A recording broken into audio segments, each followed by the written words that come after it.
Hidup adalah sebuah pilihan. Kita akan hidup berdasarkan pilihan-pilihan yang kita buat. Sebagai contoh, seseorang memilih untuk pacaran atas dasar cinta dan sayang, lalu melakukan aktivitas seperti pegangan tangan dan lain-lain. Lalu balasan yang didapat hanyalah dosa. Di saat yang sama, orang lainnya memilih untuk menikah, lalu melakukan aktivitas yang dilakukan seperti orang pacaran, maka akan bernilai pahala di sisi Allah, sebab orang tersebut telah menjalankan syariat yang sudah Allah tetapkan, yaitu dengan menikah. Seolah-olah aktivitasnya sama, yaitu bersatunya dua insan yang saling mencintai dan menyayangi. Namun sebenarnya, pilihan-pilihan yang dibuat secara akumulatif adalah berbeda.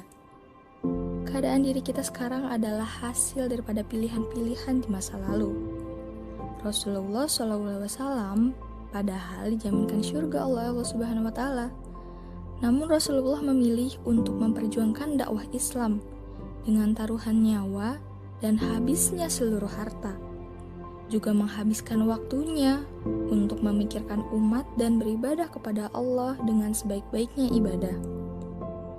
Diri kita pada masa mendatang ditentukan oleh apa yang kita pilih pada saat ini. Keadaan kita esok hari ditentukan oleh pilihan kita hari ini. Sama halnya dengan tempat akhirat kita yang akan ditentukan oleh semua pilihan yang kita buat sebelum datangnya ajal. Pilihan itu ibarat fokus pada kamera. Kita tidak bisa membuat fokus pada gambar yang sama. Pasti akan ada blur di bagian gambar yang lain. Ketika kita memilih untuk menjadi beriman, maka pada saat yang sama kita meninggalkan pilihan menjadi orang yang kufur kepada Allah. Apabila kita taat kepada Allah, maka pada saat yang sama kita tidak mungkin bermaksiat kepada Allah. Syurga dan neraka adalah hasil dari pilihan-pilihan yang kita buat saat ini.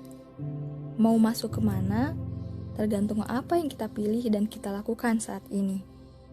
Memilih untuk taat atau maksiat, memilih untuk ibadah atau berzina.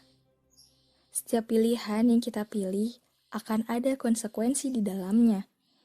Jika hal buruk juga ada konsekuensinya, mengapa tak pilih hal yang baik?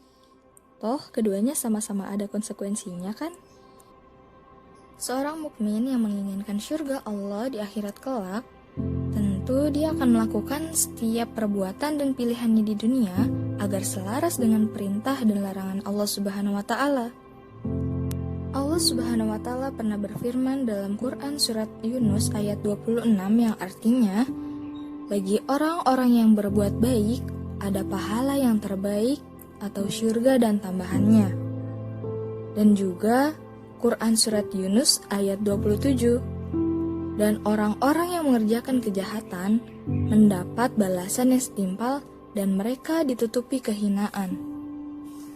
Juga di dalam hadis disebutkan, berkata Allah Azza wa Jalla, aku tidak akan menghimpun dua rasa takut dan dua rasa aman pada diri seorang hamba.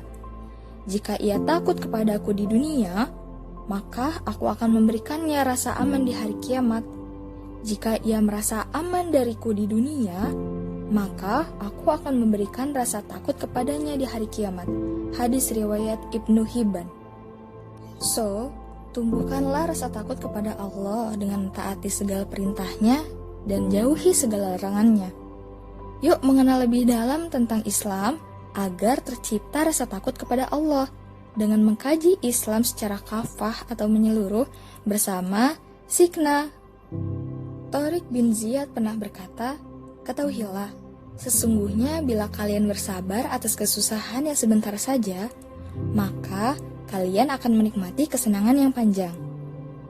Yap, hidup adalah pilihan, maka segala sesuatu yang telah terjadi, yang sedang terjadi, dan akan terjadi adalah hasil daripada pilihan kita. Hidup ini hanya sebentar, hanya sekali. Hidup seperti apa yang akan kita pilih? Yuk tentukan dari sekarang. Sebab life is choice.